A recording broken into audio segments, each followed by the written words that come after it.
Ẹ̀yin èèyàn ilé èwo lẹ ṣe ẹ káàbọ̀ sí Mashola Gist TV. Ṣé àlàáfíà ni ẹwà gbogbo lè ń kọ́? Gist tèmi wọ́n ní Kábíyèsí wọ́n ní wọ́n ránṣẹ́ sí Ceolumminee nítorí preparation wedding Queen Naomi láti lọ sí Turkey gbégbèsè lórí wedding arrangement wọn láti rán ẹni tí ó máa ń bá Queen Naomi ránṣọ lọ sí Turkey láti lọ ra àwọn aṣọ èyí tí wọ́n máa lò ní ọjọ́ wedding wọn. Bí a ṣe gbọ́ wọ́n ní wọ́n make arrangement fún marriage Queen Naomi yìí, ìpè wọ́n dẹ̀ ti pè Ceolumminee láti lọ ra àwọn fabric ní Turkey èyí tó jẹ́ pé wọ́n máa rán aṣọ Queen Naomi. Ẹ̀yin èèyàn lé ẹ̀yin náà mọ̀ pé Kábíyèsí ti wà lẹ́nu preparation of marriage yìí èyí tí wọ́n gbé ìgbésẹ̀ láti ṣe. Ẹ dẹ̀ mọ̀ pé Ceolumminee ló máa ń bá Queen Naomi rán àwọn aṣọ wọn ní gbogbo ìgbà. Ẹ dẹ̀ mọ̀ pé Kábíyèsí ní kí màmá wa Esther Ajayi kí wọ́n wá wẹ̀dì àwọn àti Queen Naomi ní church èyí tó jẹ́ pé wọ́n ní láti lọ ṣe cancel fún wọn ní Royal Mansion. So right now bí a ṣe gbọ́ allegedly wọ́n ní Ceolumminee ní Kábíyèsí ní kó lọ ra àwọn aṣọ tí Queen Naomi máa lò ní ọjọ́ wedding ní Turkey. Bí a ṣe gbọ́ nìyẹn, ẹ jẹ́ ká jọ wọnú gist tèmi. Tó bá jẹ́ ìgbà àkọ́kọ́ ní tẹ́ ń darapọ̀ mọ́ Mashola Gist TV, mo kí yín káàbọ̀ sí orí ètò títèmi. Ṣé àlàáfíà ni ẹwà gbogbo lè ń kọ́? Yorùbá la máa ń sọ lórí channel yìí, a máa ń sọ Yorùbá nítorí pé a fẹ́ gbàgbé àṣà àti èdè wa àti fún àǹfààní àwọn tí wọn gbọ́ Gẹ̀ẹ́sì ní ilé. Ẹ̀yin èèyàn lé à ń sọ̀rọ̀ nípa celebrity gist, royal gist, politics àti gbogbo nǹkan tó ń ṣẹlẹ̀ ní agbègbè orílẹ̀-èdè wa ní ilẹ̀ Nàìjíríà. Tí ẹ bá ti subscribe, ẹ subscribe so that a bá ti post any gist ẹ máa rí òkè ní ọlá yín á máa lọ, ọlá yín ò ní lọ ìsàlẹ̀ láéláé. Ẹ̀yin èèyàn lè à ń ṣe advertisement ní orí channel yìí, ẹ kàn sí wa ní masholagistv@gmail.com masholagistv@gmail.com. Oríṣiríṣi advertisement la lè ṣe fún yín, owó pọ́kú dẹ̀ ni, kò ní pa yín lára rárá.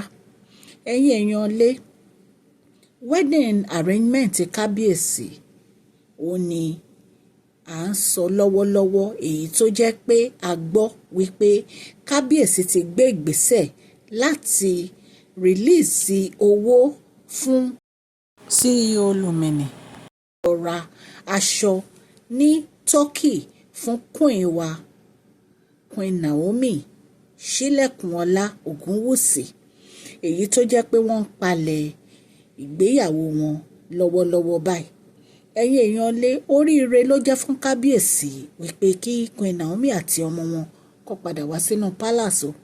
Ẹ̀yin náà mọ̀ pé a ti wà lórí ọ̀rọ̀ yìí ó ti lé ní bí ọdún mélòó kan sẹ́yìn èyí tí Kábíyèsí ti ń bá àwọn olórí yìí jìjàkadì lórí pé wọ́n fẹ́ mú ìyàwó wọn padà wá sínú palace.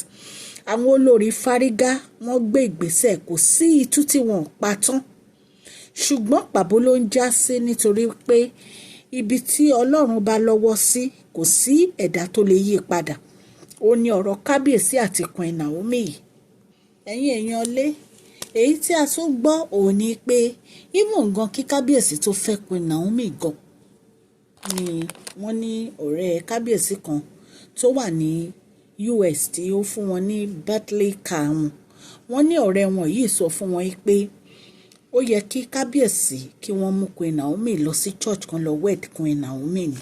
Ṣé ẹ mọ̀ pé pastor ni ọ̀rẹ́ wọn yìí, bóyá ó ní nǹkan tí wọ́n rí àmọ́, ṣùgbọ́n allegedly bá ṣe gbọ́ nìyẹn. Ẹ dẹ̀ mọ̀ pé màmá Esther Ajayi náà wọ́n ti sọ the same thing lórí ọ̀rọ̀ yìí. Ìtorí ẹ̀ ni Kábíyèsí fi sọ fún màmá wa. So màmá wa Esther Ajayi ní àwọn fẹ́ ṣe marriage council fún Kábíyèsí àti Queen Naomi ní Royal Mansion ní Lekki. Ìpè section 3 dẹ̀ ni abala yìí ló máa kó. Ẹ̀yin èèyàn lé ìgbà yẹn la wá ń gbọ́ tí olórí Rónkẹ́ àti Sisi Wayem tí wọ́n jáde tí wọ́n ní ọjọ́ wedding yẹn o àwọn máa wọṣọ náà bíi Queen Naomi, àwọn máa wá síbẹ̀. Kábíyèsí ní láti fẹ́ gbogbo àwọn pọ̀ ni. Ẹ̀yin èèyàn lé rí pé yìí fọ́ ni. Kábíyèsí ní láti fẹ́ gbogbo yín pọ̀. Ṣùgbọ́n gist tẹ̀ ní èyí tá à ń sọ lọ́wọ́lọ́wọ́ báyìí ò ní pé Kábíyèsí wọ́n ti release fund jáde fún CEO Lumini láti lọ bá Queen Naomi rán aṣọ ní èyí tó máa wọ̀.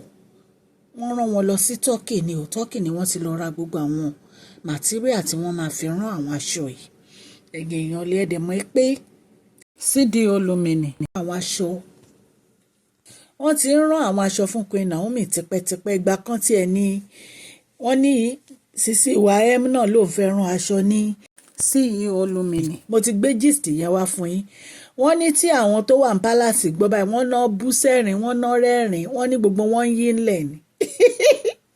wọ́n ní ṣé irú Sisi Wayem CEO Lumini. Ẹ̀yẹ̀ ní wọ́n ní ṣé irú Sisi Wayem ló lọ rán CEO Lumini.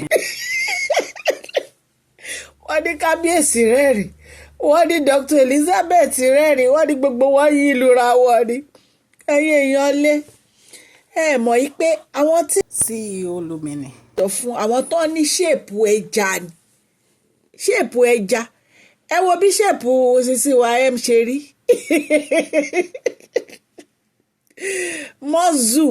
mọ́zù ló wà lára Sisi Wayem tó bá rán aṣọ yẹn gan kò ní wọ̀. Ẹ̀yin èèyàn lé so ìtorí ẹ̀ wọ́n ní Kábíyèsí ti ń gbáradì o. Ẹ̀yin èèyàn ọjọ́ wedding yẹn máa le. Ọlọ́run aláàánú á di ọjọ́ náà mú. So preparation lọ́wọ́lọ́wọ́ gist la gbọ́ la ní ká wá sọ fún yín. Ẹ̀yin èèyàn lé bí a ṣe gbọ́ allegedly nìyẹn o la ní ká mú wá fún yín. Ẹ mọ̀ pé mo ṣe máa ń sọ fún yín máṣọ ló bá Kábíyèsí gbénú palace o. Bọ̀ nǹkan tá a bá gbọ́ lórí social media a máa touchlight ẹ̀ fún yín ni. Ẹ̀yin èèyàn lé mo dúpẹ́ púpọ̀ lọ́wọ́ yín fún àdúrótì yín lórí channel mi. Ọlọ́run Elédùmarè aláàánú á bá mi dúró tì yín. Òkè ní ọlá yín á máa lọ, ọlá yín ò ní lọ ìsàlẹ̀ láéláé. Please share this video, like and subscribe. God bless you all.